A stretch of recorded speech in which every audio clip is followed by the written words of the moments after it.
What's going on, everybody? I'm Jory Goodman, the Time Teller, and there's not going to be any editing during this episode. We're actually doing it live because there's some pretty big news that just broke in the watch world, or should I say small news. Very, very small news. Like Invicta wearers. PP small.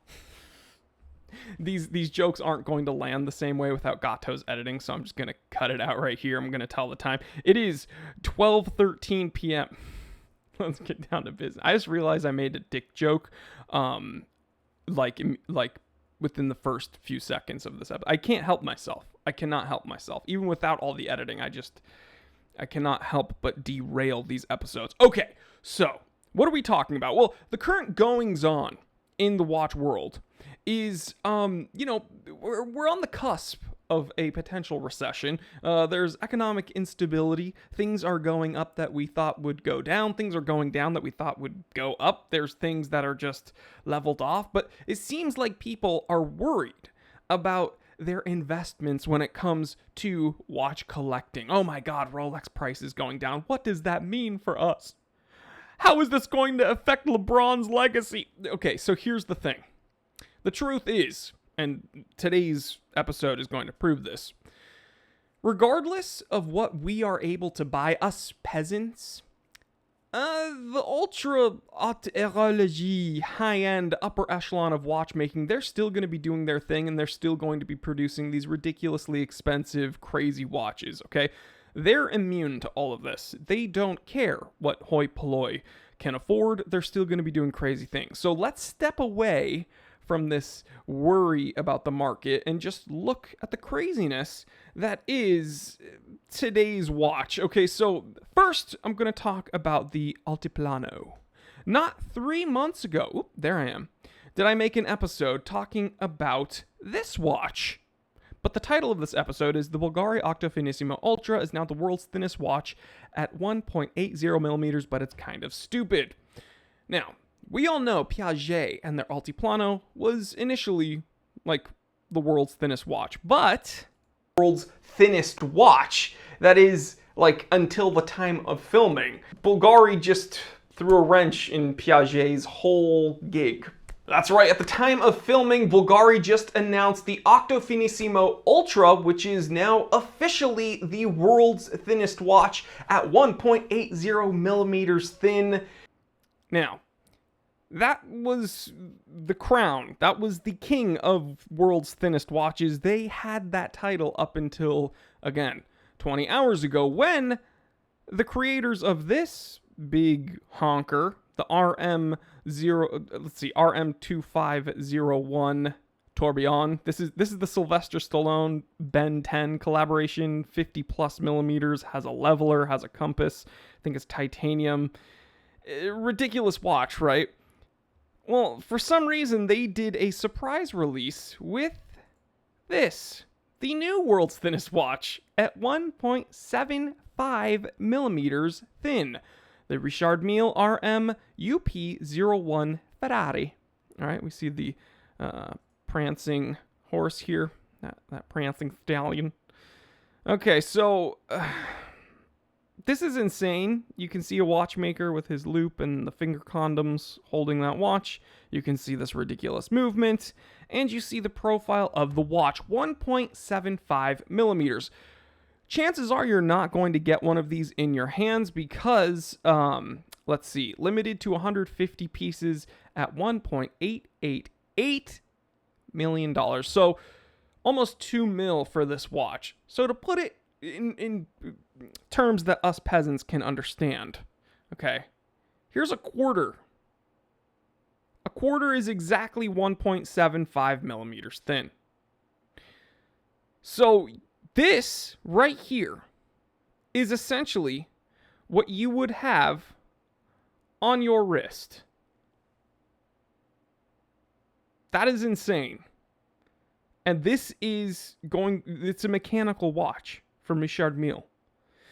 Now, all the trash talk that I've made throughout the years in regards to Richard Mille still holds up because we can't forgive them for the atrocities that they've done in the past. That stupid Ben 10 watch, what is it? Let me see. Richard Mille It's like, what do they call it? The Bon collection. Yes. I wrote candy, but it's Bon. You like to sit on the couch and eat bonbons? Look at these.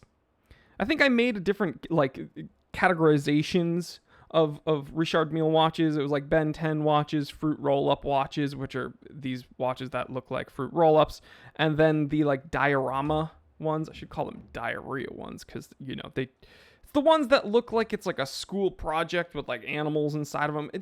They look really stupid. But it is interesting that a watchmaker that would make these big honking disgusting watches now does a surprise release, uprooting the Altiplano, uprooting the Bulgari Ultra Finissimo Ultra, or Octo Finissimo Ultra, sorry. Gato, edit that out. I'm just kidding. We're no editing on this one. But yeah, they chose to step away from these huge honkers, and they're making these crazy small watches. Well, only 150 of them. This is insane. The movement was developed between Richard Mille and Audemars Piguet. So, some collaboration going on here.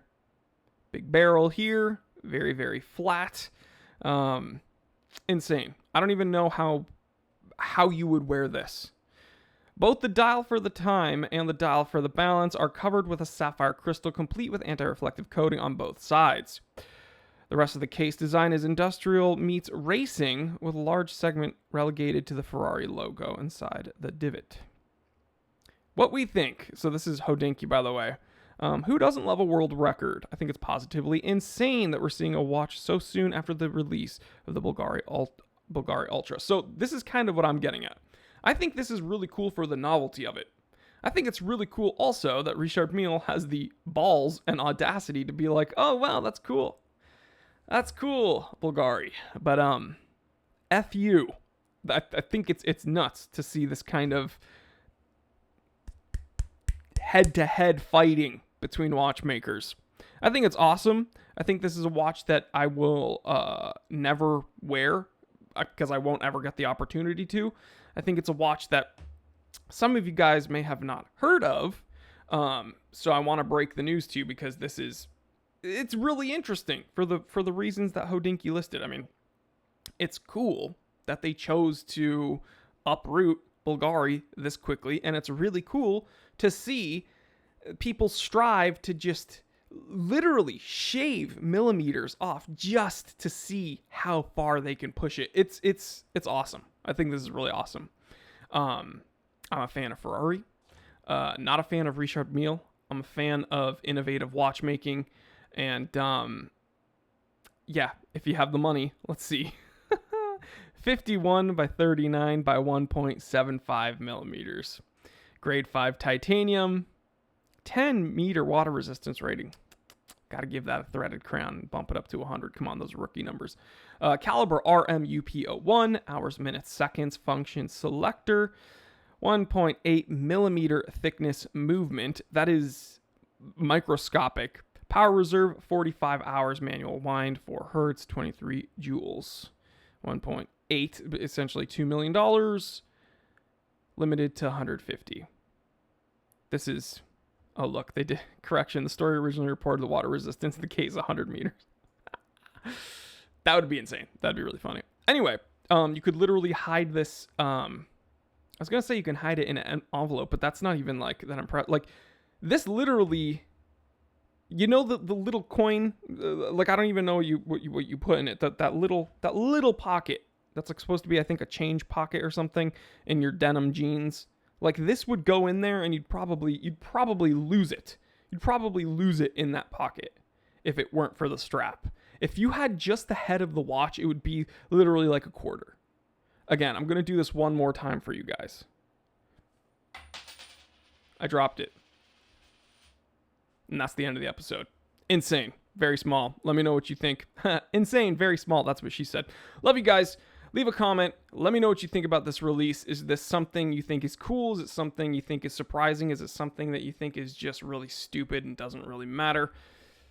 Leave a comment. It helps my episodes, and I will catch you on the next one. Stay happy, stay healthy, stay blessed. I'm Jory Goodman, the Time Teller. Always remember, I didn't invent time. I just tell it.